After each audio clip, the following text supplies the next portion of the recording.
Elephants, rhinos, giraffes. The topic of today's talk are animals that you normally think of as living in savannas, places like the Serengeti or Kruger National Park, the famous big open, typical Big Five African wildlife locations. But these animals are found in a desert.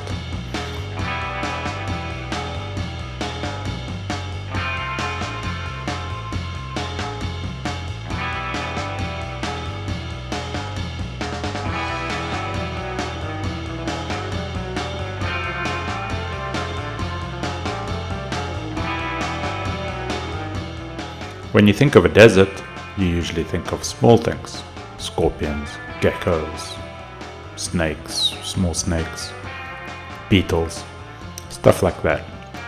And that's for good reason. Deserts are places that have little rainfall. Little rainfall means less resources, less stuff grows, means less food. And so generally, it makes perfect sense that evolution is going to drive desert creatures to be small. So it's quite a contradiction to find really large animals living in the desert. And on the whole, these animals are not found throughout most deserts. But there is a region in which they're found in Namibia. So Namibia is the country that I know the most. I was a guide there for 22 years, especially working in the deserts. And there's a region in these deserts in which we find elephants, rhinos, and giraffe. And so today's video is all about how can they live there, and I'll talk a little bit about what's involved in today's world, some of the conservation around it as well.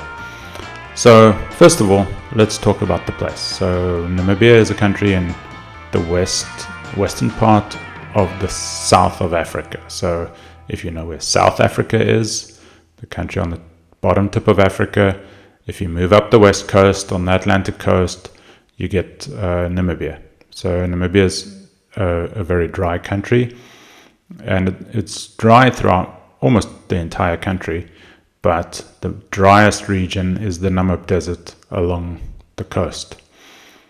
Now, these animals that we're talking about are only found in a specific region of the Namib. We could think of it as the southern Kunini region. And there are certain factors that allow these animals to live there. Some of these factors are about the place itself, and some of these factors are about the animals themselves. So I'm going to quickly break down what the place is like, and then I'll go through animal by animal, talk about why they can survive there. And then at the end of the video, I want to just give some tips for anyone who wants to visit the region and perhaps find some of these animals if you're lucky. So first of all, the place. What allows this place to be a place that can support big animals in a hyper-arid desert? So there are several factors that are crucially important. The first one is the rainfall gradient. So what is a rainfall gradient? A rainfall gradient means that certain places have more rain, certain places have less rain. And in the case of the Namib, it's east-west. So the further west you are, the drier it is. And then each step eastwards, it's getting wetter and wetter. And by wetter, I don't mean wet. It's still dry as you reach the edge of the desert, where it goes into semi-desert and into dry savannas and dry woodlands. But there's this gradient. It's drier on one side, less dry on the other side. And so what a gradient means is that animals can survive by, to some degree, moving east or west as they need to. So when some regions are particularly dry or specific resource isn't found, they can move to other areas. So the rainfall gradient. The second one is rivers. So when we think about a desert, we don't normally think about rivers. Certainly none of the rivers are born in the desert itself. What happens is there's catchments to the east, and these rivers are able to flow or these rivers do flow westward down towards the coast. So the eastern side is generally higher lying, and the rivers move west and through the desert and to the coast. Now, when we talk about rivers, we are not talking about perennial rivers. We're not talking about rivers that are flowing all year round. In the Namib, we have the Orange River down in the south, which creates the border of Namibia with South Africa. And in the northern border, we have the Kunini River. Both of those are perennial rivers. They have water all year round. But throughout the entire stretch of Namibia, the Namib Desert has no perennial rivers. The rivers are all ephemeral. Ephemeral meaning that these rivers are only getting water some of the time. In actual fact, the rivers may not flow all the way to the sea, sometimes for several years at a time.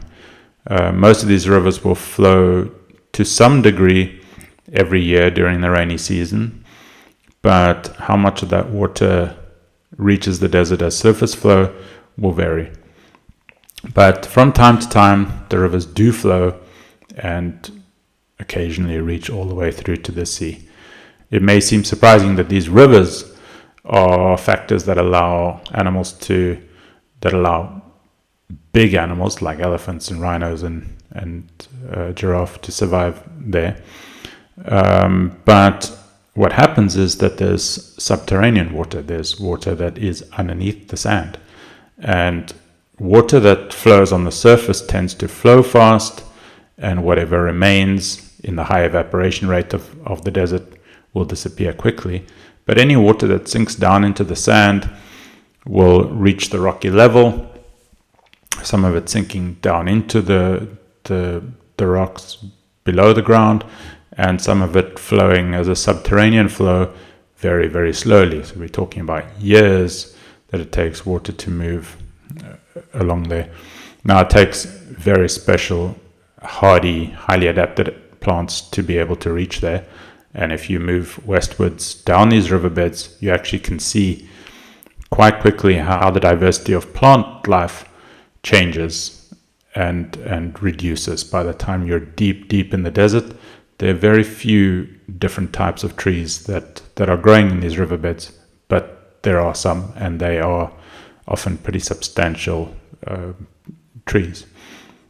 So they're vital to allow these animals and many other things to penetrate deep into what is otherwise a hyper-arid desert. So that's the second factor. The third is the hilliness of the region. So hills are kind of interesting in that they form some degree of catchment. We don't think of the deserts as being rainfall areas, but there is rain in virtually all deserts from time to time. And when this rain falls, when it's falling on flat ground, most of that will be subject to evaporation and runoff and disappear. But where you have hilly regions and also to some degree the rockiness of hills will allow some of that water to be trapped into small gullies underneath rocks and allow plant growth, small thickets, small runoff gullies, so like little tiny riverbeds, threaded riverbeds throughout these hills. So that's another vital factor. It also allows, these hills also allow some succulent growth, and some of those succulents are pretty key. We'll get back to that when we talk about the specific animals. So that's the third factor, the hills. A fourth factor is the plants that are able to survive when they are as dormant seed for long periods of time. So there's a high degree of adaptation to long surviving seeds in the Namib Desert. That's a really interesting story, and maybe I'll talk more about it in future videos. But some seeds are able to lie dormant in the desert sand for years at a time, and when the rare high rainfall events happen, these grasses will, typically I'm talking about grasses, there are other plants as well, but a lot of these are grasses. These grasses can sprout and produce pretty striking landscapes of green fields where normally it's just barren, bare sands and rock. So that's the fourth factor. So those are the main ecological factors. I will just mention the other factor is the human factor. Conservation in the area is a very interesting thing because it's not an area that's protected under formal conservation. We're not talking about national parks here. We're talking about generally communal conservation, communities that have allowed their land to be used as conservation areas. And what's pretty amazing is, particularly in the case of Black Rhino, this is really the only place in Africa where a substantial population of Black Rhino exists outside of formally protected national parks.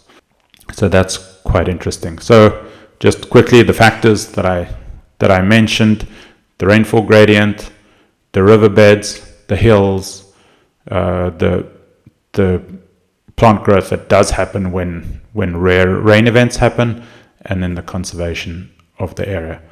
So let's move on to talking about the individual animals. I'll talk about elephants first, then I'm going to move on to rhinos, and then I'll move on to giraffe. So let's start off with elephants. The elephants that we're talking about in the region are African savanna elephants. They are the typical elephant that you think of in the Masai Mara or the Serengeti or Kruger National Park. Interestingly, they are not the only elephant found in Africa. There are two species, the other one being mostly found in tropical rainforests. But these are the typical African elephant that you think of when you think of a safari elephant or a big five elephant. So often we refer to these elephants as the desert elephants, and there's often quite a lot of discussion about their unique adaptations to the region. But in actual fact, these elephants are not an independent population. They are continuous with populations further to the west. There's certainly some regional adaptation. Some of that adaptation is probably more behavioral than actual physiological things. So in other words, there's probably not a huge amount of things different in their bodies, but more the way that they have learnt about the areas. Elephants are famous for being intelligent, and some of that intelligence comes through for how they are knowledgeable about how to operate their lives within these desert regions. So the factors that are important for elephants, the first is elephants can reach. So many of the trees that are found within the desert are massive trees, and they might have a browse line. In other words, the leaves of the trees are fairly high up where a lot of other animals can't reach them, but elephants can often stand on their hind legs to some degree. They have trunks that can reach up high, and so they can reach leaves and seed pods and things like that. Obviously, elephants are very strong, and they can break down branches. To some degree, that ability to break down branches is important for other animals as well. Once they break down a branch and eat what they want, other animals will come along and feed on those branches that the elephants have broken down for them. So that's quite an important factor. Another factor is that elephants are able to move extensive distances. They obviously have big legs, being the biggest animal on the continent, and they can walk very long distances, which they often do when water points and vegetation is widely separated. The bulls will also move from one riverbed to another. Generally, the elephants are found within the riverbeds, not always. They might move into the hills and feed on some of the vegetation in the hills from time to time. They might move between one riverbed and another. Sometimes some of these elephants are moving completely out of the desert and back into the desert. But there's virtually always some population found within these riverbeds. Those are really the main the main factors that allow the elephants to survive. Just as far as conservation of the elephants, well, I will just mention one other factor. Elephants are able to dig far better than what you can imagine they would. Their digging is by no means elegant. They just sort of shuffle their feet along. But with big enough feet, they can move a fair amount of sand and dig open some pretty large holes that allow them to reach down to some groundwater in these riverbeds from time to time. Those holes that they dig will often be used by other animals, like kudus and predators and baboons and everything that moves along there. However, a lot of these elephants today are getting water from water points in communal areas. Now, as far as conservation, in some time back, there was certainly a lot of poaching going on with these elephants. I can't really comment on the actual situation to do with poaching, but it's certainly less so than in other areas in Africa. But the big issue with elephants is elephants are big and pretty dangerous animals that can have a huge impact on communities and do throughout the regions where they impact on communities in Africa, and this region is no exception. They are devastating to gardens, and so people who do have small gardens need to protect against that. To a large extent, the people who live in these regions are not gardening because they don't have much water anyway. They are keeping livestock, but that is an issue from time to time. But a far bigger issue is competition around water points. So where people put up water for their community in order to water their animals, elephants can often come in, break down pipes, and damage infrastructure around water, and leave these communities who live in areas where there's very little water in any case with water issues. And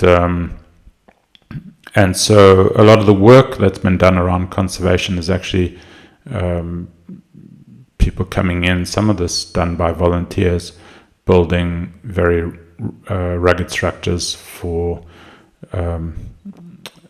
water, and also allowing the elephants access to the water. It might seem logical to try to build very solid structures that elephants can't get into, but actually that turns out to be harder. If you let elephants get at the water, they're not going to break pipes and try to break things to get at water.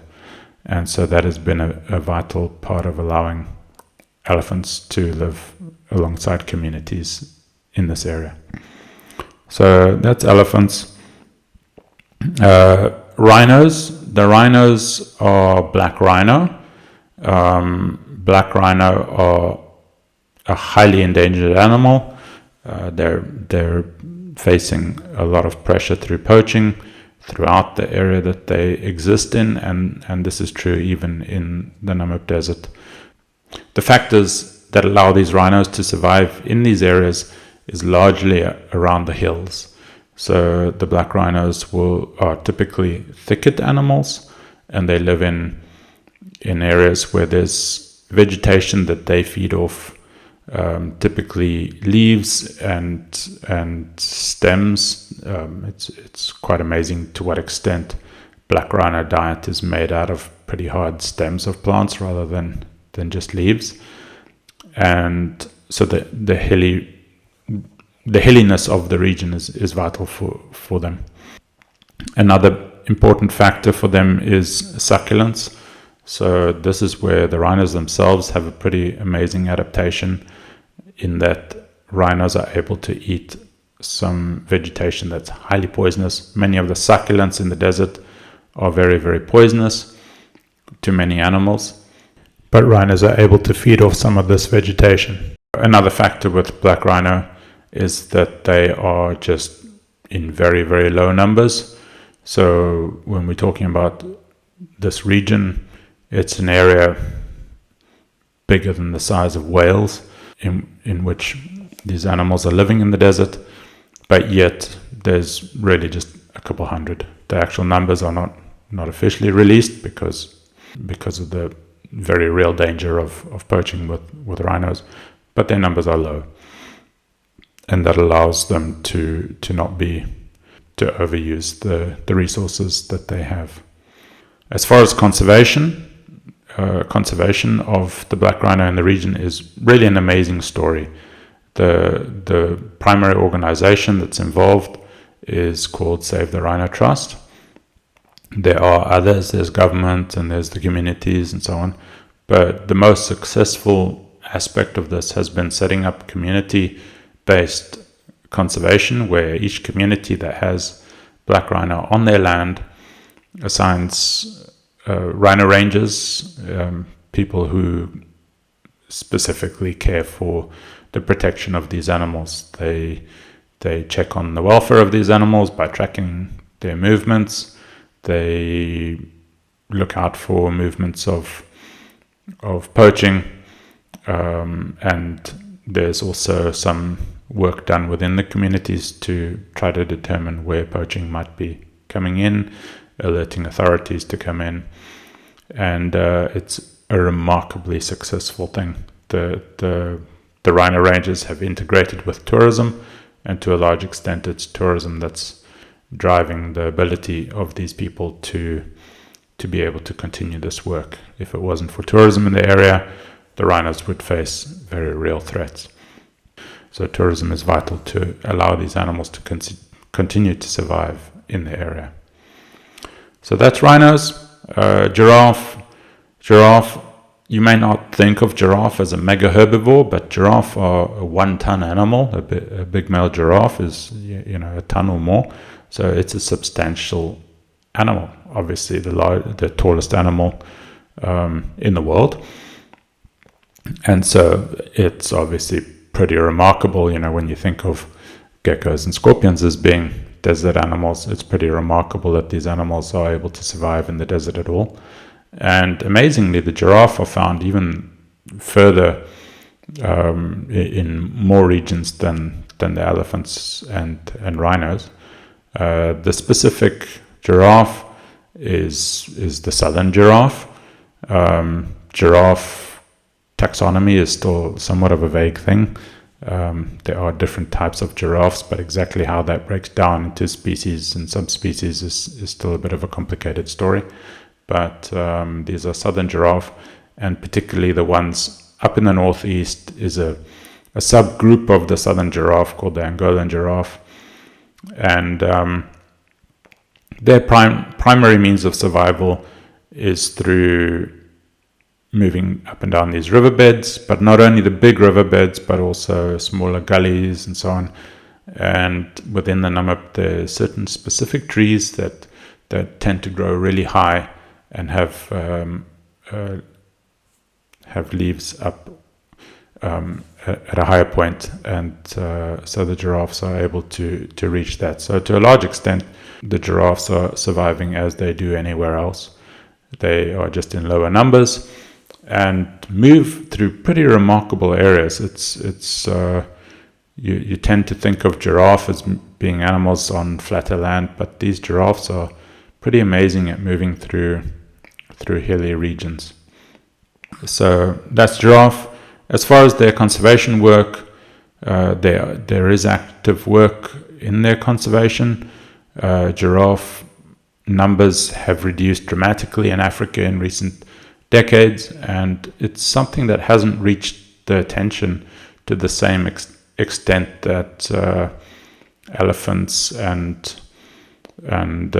rhinos have had, primarily because the threat to elephants and rhinos has been specifically through poaching. Their threats is more about habitat loss, fracturing of protected zones, and so on. But there is active work going on, both in research, making sure that there's diversity in the gene pool, other active work in their conservation. So that's the story of these animals and how they're able to survive in this area. The area that we're talking about is open to visit. Many of these regions are not even in a national park, so you could literally get a car and go visit there.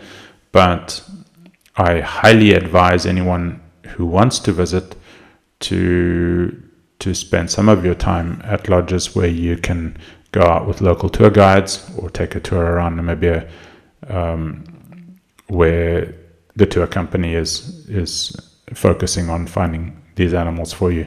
This is particularly true for rhinos. You're unlikely to find rhinos just searching for yourself.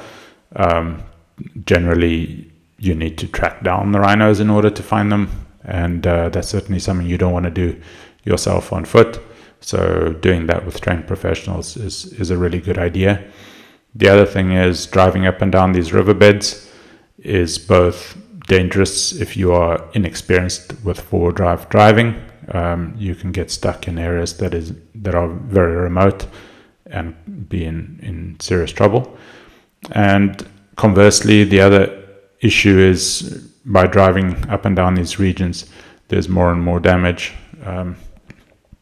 So if you do drive through these regions, you certainly want to stay on existing tracks, not just drive wildly all over the place.